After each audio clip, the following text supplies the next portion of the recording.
Hi guys, this is Alaya Jen and welcome back to my YouTube channel. So for today's video, merong nagtatanong sa atin si Kimberly kung okay lang ba daw na mag-thank you sa Chinese and ano-ano nga ba daw yung mga ugali ng mga Chinese employer and ano yun ba yung nakalimutan ko na pero yun yung naalala ko.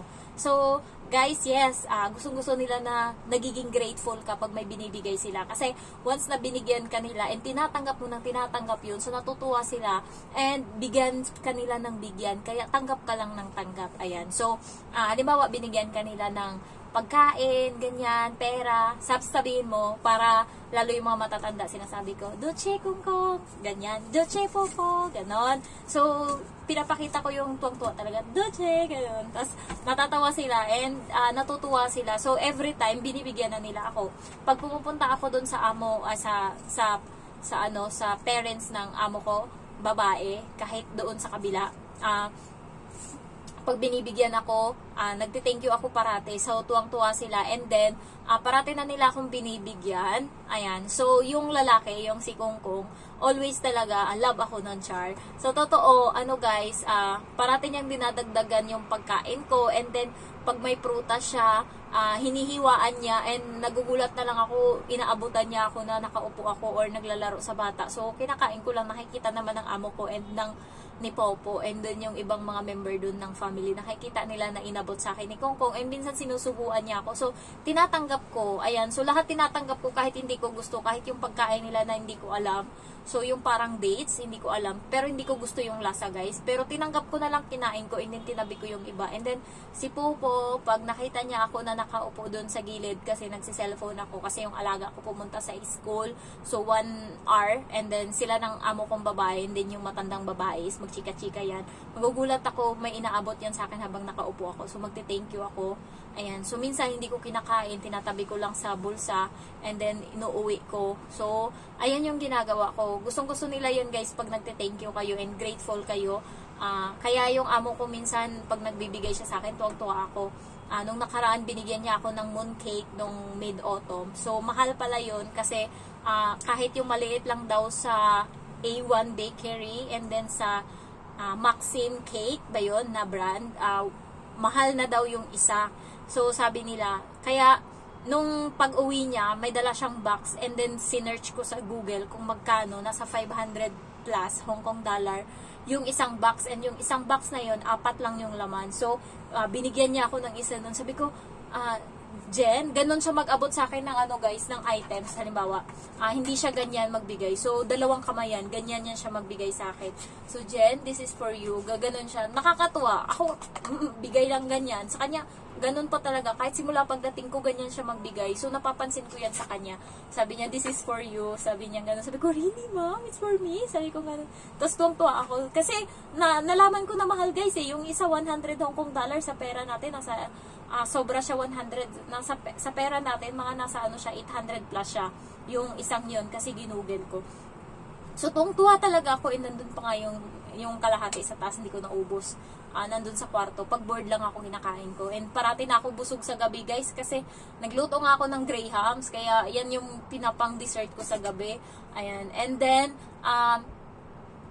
yun nga, mahilig din magbigay yung amo kong babae pagka may mga okasyon. Pero, kuripo talaga siya pagdating sa pera tsaka sa pagkain. Nung birthday ko nga, binigyan niya ako ng bag and nandyan pa. So, mahilig siya magregalo pagka gusto niya. So, kaya nagiging grateful ka na lang. Ipakita mo sa kanila na tuwang-tuwa ka kapag binibigyan ka para makaulit ka pa. Ayan, sa amo kong lalaki naman, yung parents niya, hindi ko pa na-meet yung matandang lalaki, pero yun galante din daw yun. Kasi nga, pag nagbigay yun, grabe talaga. Pero hindi ko pa siya na-meet. Pag na-meet ko siguro, meron akong ayuda doon. Pero yung babae, guys, yung matandang babae doon sa amo kong lalaki, galante yun. Yun yung nagbigay sa akin ng 500 Hong Kong dollar. Kaya nakabili akong pantalon, mga gamit ko. Kaya meron akong pondo na load. Ngayon, guys, hindi pa ako kaka-register ko lang. So, pa lang ngayon, 10 pa lang ngayon. Pero, 10. Hindi na 10, 14 na ata, malay ko. 14, pero bumili na ako ng load nung nakaraan para sa sunod naman. So, nakastock lang yan dito sa sa wallet ko in case na may emergency, at least meron akong load. Kasi baka makalimutan ko, magastos ko na yung pera. Ayan, meron pa yan, hindi pa yan na-scratch. Kaya hindi ko masyadong nakabudget talaga yan. So, ayun lang. And then, ugali nila, pag gusto ka nila guys, gusto ka talaga nila. So, ako ata, napapansin ng amo ko, ngayon kasi, na na namin yung ugali namin sa isa't isa, natatansya na namin, alam na namin kung alin yung kung alin yung ayaw niya and hindi, nakaka-adjust na kami. So ngayon wala na alos kami problema. So ngayon alam ko na kapag nandun sila sa kwarto, hindi na ako pwedeng pumasok lalo pagka naliligo siya. So pag sa umaga din, pagising nila kasi papalitan ko yung bata, antayin ko muna na tawagin niya ako bago ako pumunta kasi mamaya makita ko naman siyang hubad. Ayan ko. Kaya medyo na-adjust na namin yung isa't isa. Ngayon, siguro napapansin na todo na talaga tong ugali ko and nakita niya na hindi ako nagbago. Kung ano yung dating trabaho ko, mas ginalingan ko pa ngayon, mas nagiging okay pa ngayon yung trabaho ko. And then sa bata naman, mas naging tawag nito, mas naging mapagmahal ako ngayon sa bata. Mas nakukuha ko na kasi yung loob ng bata, nauuto ko na yung bata, and tuwang-tuwa yung amo ko kasi kung ano gusto ko ngayon and para sa ikabubuti ng bata, nagagawa ko yun ng tama. And ngayon guys, tumaba-taba na yung alaga ko kasi nga half hour lang yan siya na mawawala, nandun siya sa kwarto. Alam niya kasi na kapag ako nagpakain sa bata, ipapaubos ko lahat ng nandyan sa lapag, nandyan sa mesa. Ultimo sa pagkain ng isang bowl na kanin, yung ulam na madami, yung gulay na madami, and then yung itlog.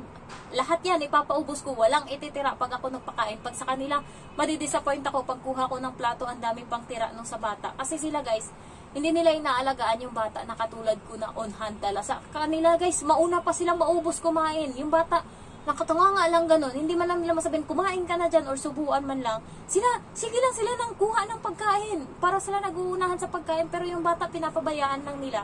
Kaya ginagawa ng amo kong babae, pupunta yan siya agad sa kwarto niya pagka tapos nang gumawa ng homework. Para ako na yung magpakain sa bata. Para yung bata is maubos niya talaga yung kinakain niya. Magugulat siya paglabas niya, ultimo yung sabaw na isang tasa, napaubos ko na yan sa bata. So, ngayon, awa ng Diyos, tumaba-taba yung bata. Pero aalis na naman sila, magbabakasyon sila pag uwi nito. Wala na namang gana tong bata kumain. Ganyan siya guys, pag umaalis, nagpupunta ng ibang lugar. So, doon kasi napapabayaan siya, hindi siya natitignan ng nanay niya, hindi siya napapakain ng tama. Hindi katulad dito na pag ako nagpakain sa kanya, naubos niya, parang naano yung tiyan niya, na malaki na siya kumain. Pag kasi nasimulan mo ng marami magpakain sa bata, yung tiyan niya na i-expand na yung mga bituka doon. So, malaki na siya kumain, kaya tumaba-taba na tong bata and hindi na siya sakitin. Pero pagka wala na, mawawala na naman yung appetite nito. Mamamayat na naman to kasi aalis na naman sila. Ayan, magbabakasyon. So, yung mga ugali nila guys, pagka nakuha mo yung loob nila, madali lang naman. Maliban na lang sa iba na kahit anong kuha mo ng loob, kung salbahe-salbahe talaga. Ayan, so, ano naman sila, yung mga amo, depende talaga kung nag-compatible kayong dalawa. Ayun, so ako kasi tahimik lang ako, hindi rin ako madaldal. Kapag nandito siya sa bahay, basta pagdating niya, babatiin ko lang siya ng hello ma'am. And then, diretso na ako gawa. Anong gawain ko? Bahala siya dyan sa buhay niya. Hindi ko siya kinakausap. Hindi niya rin ako kinakausap. Basta gumagawa lang ako. Basta nag-hello lang ako. And then, bahala na siya dyan sa buhay niya. And then, pupunta niya na lang ako sa kusina. Sasabihin niya kung ano yung lulutuin ko para sa hapunan. And then, yun lang. And then, siya bahala na siya dyan. Ganun lang kami guys. Wala kami masyadong chika. Kaya, pag nag-chika ako, konti lang din para wala siya masyadong maipambato sa akin or mga mahirap kasi magkwento ka ng magkwento, hindi mo naman sure kung anong yung mga ugali nila kasi sabihin natin wag ka masyadong kampante kasi kahit sabihin mong matino mo siya kausap ngayon, mamaya pala may iba pa yung nasa utak niya, so hindi natin alam, kaya dapat meron tayong safe side, dapat sure tayo na meron tayong natitira na at least alam natin na wag masyadong kampante, okay na yung nandun tayo sa relasyon na amo tsaka katulong, ganun na lang. And then, ano pa ba? Mapagbigay sila kapag gusto nila, pero pag kuripot sila guys. Kasi yung amo ko, nagpapabili ako ng gulay. Yung gulay pala, 10 lang yun. Ang punyeta, mabilhan ako konti pa doon, 1/4 lang doon. So, ibig sabihin, 3 lang yun kung bibilhin niya. 3 lang. 3 lang, hindi niya ako mabigyan, punyeta. Yun yung iniinis ko talaga. Maalala ko ngayon, nagpapabili ako ng gulay. Ang konti nang ibibigay, tinitipid ko pa yung gulay na niluluto ko para sa sarili ko kasi iniisip ko ang mahal. Tapos kanina bumili ako, first time ko bumili ng gulay guys na, yun nga yung dahon, 10. Pero ang laking plastic, mabigat na, parang 1 kilo na yung nakuha ko. So, 10 lang pala yun, tapos hindi niya ako mabilan-bilhan, hindi niya ako maanan-anhan yan, hindi naman ako parating nangihingi sa kanya ng gulay or ano. So, dun siya kuripot, hindi ko alam kung bakit. Pero sa guys, sa ugali, sa pakikisama, hindi siya ganun ka-toxic, hindi siya katulad ng iba na perfectionist. Kami dito guys, marami kaming dumi sa bahay, kahit ultimo mga doorknob namin, may mga alikabok yan, hindi ko yan inaano. Hindi niya rin ako inutusan. Katulog ako, hindi ko rin ginagawa, char. Hoy, busy ako. Ang dami kong ginagawa, kasi mabagal ako kumilos. Ayan, so pag naglilinis ako ng kwarto, or pag aalis sila ng bahay alas 7:30, magsimula akong maghugas, matatapos ako alas 8, and then isa lang ko yung labahan. Pagkatapos niyan, matagal na, matapos ako maglinis ng kwarto and then magwalis, 9:30. So, magmamap ako, matatapos ako 10:30. Oh my God. So, diba, ang tagal ko. Hindi ko alam anong ginagawa ko sa buhay. Pinipilit ko namang maging mabilis, pero matagal talaga, mabagal talaga. Ay, kaya alas 2 na minsan hindi pa ako tapos sa mga gawain ko dahil sa kabagalan ko. Pero at least, iniisip niya, hindi ako nakatunganga, hindi ako tulad ng ibang helper na nagsimula alas 7, natatapos alas 11, upo na kaagad, pasok na sa kwarto, ganyan. Ako hindi, nagtatrabaho ako hanggang alas 2 ng hapon. So, pag alas 2 niyan, bilisan ko na yung kilos ko kasi akyat na ako dito, matutulog ako ng 1 oras dito sa kwarto. And then, lalabas ako alas 3, and then, ligpit-ligpit sa konsina, kunwari, and then, magsimula na ako magluto hanggang sa matapos na yung araw ko. Ayan. So, ganun lang yung routine ko dito, guys. Sa alas 3 or alas 4 ng hapon, simula na ako magluto niyan. And then, asikasuhin ko na yung bata pagdating, lalaro kami, or kaya, kakain na siya. Ayun. So, papakainin ko lang. Pagdating ng gabi, lutuan ko lang yung amo ko kasi iba yung luto ng bata minsan kasi nauna siyang kumain. Ayaw kasi nila kumain, guys, nang hindi mainit yung pagkain. Kaya, isa din yun sa ng mga Chinese na ayaw nila ng malamig na pagkain. Gusto nila nag-uusok-usok. Ayan. So, ano pa ba yung ibang ugali nila? Yun nga, maselan sila kung sa maselan. Pero nasayo naman yan. Kung alam mo sa sarili mo, ang tekniko kasi, kung ano yung parating niyang pinupuntahan na lugar, yun yung nililinis ko. Nakita ko siya isang beses, gumanon siya doon sa taas. Yun yung lugar na kung saan parati kong nililinis kasi yun yung abot ko. So, nung naganon siya, ang linis. So, wala siyang, pero minsan hindi niya pa ako nasabihan na, ang dumi-dumi mo maglinis. Wala siyang comment sa mga mo. Minsan tatawagin niya lang ako, ipapalinis yan sa akin yung salamin kasi nga merong parang ewan ko anong nangyari doon at hindi siya matanggal-tanggal kaya pa talaga, binrush ko pa talaga. So ayun lang, wala namang masyadong sa amo ko dito, hindi kami, kaya swerte pa din ako kahit papano. Okay na ako sa pagkain, kahit kuripot sa pagkain, as long as hindi ako stress sa emotionally. Ayan, so ayoko nun. Yung amo ko lalaki, mabait, walang problema. Yung babae, pag di lang tinopak, pero as long as araw-araw nagti-thank you yan siya. Ayan, pag aalis, nagti-thank you, ganyan. Nagugulat na lang kung magti-thank you yan. Wala naman akong ginawang tama. And then yung bata naman, okay naman. Natawa nga kami kahapon, sabi ng ang bata. Kasi naka 100 siya ng ilang beses, guys. Ngayon, niya yung bola. May bola siyang maliit na dala. Kaso, nahulog niya doon sa bakery. So, hindi na namin makuha kasi sa likod ng parang freezer ng bakery nakalagay. So, naiinis yung amo ko and pinagalitan yung bata. So, yung bata, sabi niya sa akin, kasi wala na siyang kakampi. Galit na sa kanya yung mami niya. Jen, you did an amazing job. Sabi niya ganun. You did very good job. Sabi niya ganun. So, natawa kami ng amo ko kasi wala nga akong ginawa. So, kasi nga, tinatakpan niya yung nagalit yung mama niya.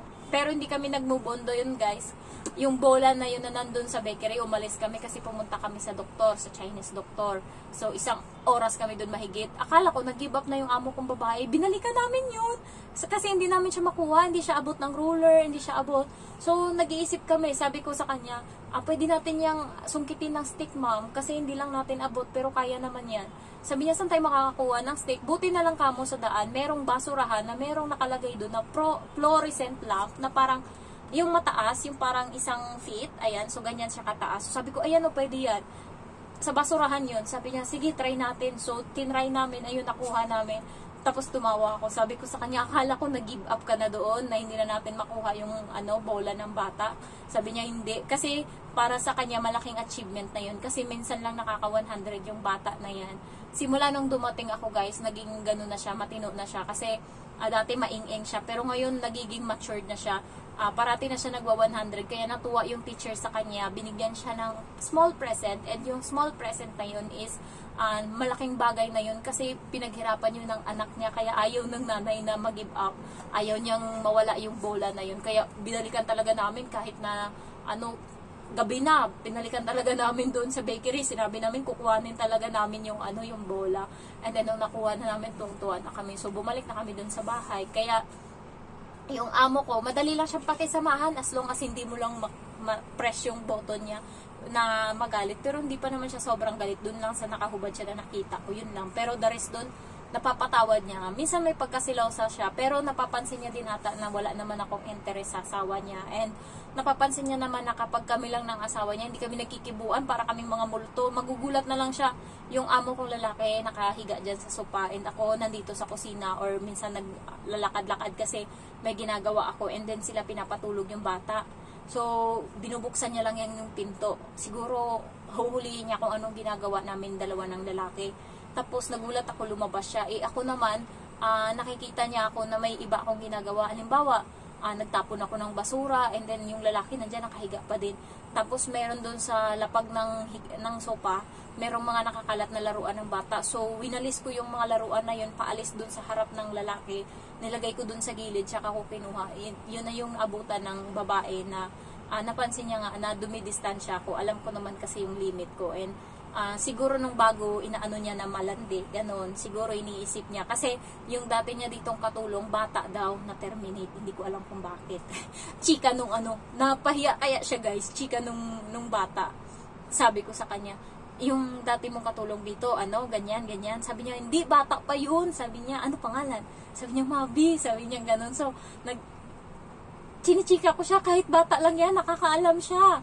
So, chinichika ko siya, ano nangyari, ganyan, ganyan. Sabi niya, na-terminate. Sabi niya, ganun. So, parang doon ko na, baka siguro iniisip na nawala ng trust issue yung, yung amo ko. Pero ngayon, napapansin niya naman na umiiwas talaga ako, and, pure trabaho lang talaga. Kasi guys, ngayon nag-i-enjoy pa ako sa trabaho ko kasi bago pa ako dito Hindi ko to ranas dati, kaya ngayon siniseryoso ko yung trabaho ko. Parang yung pasensya ko ngayon sobrang haba pa, hindi pa siya nasasagad kasi parang hindi pa ako nagsawa sa trabaho ko. And yung trabaho ko, nag-i-enjoy pa akong ulit-ulitin yung mga gawain ngayon kasi pero pagod, pero hindi ako nagsawa. Nung sa trabaho ko kasi sa Pinas, kasi 7 years ko na mahigit ginagawa, nakikipag-away na ako sa customer, nagiging bastos na ako.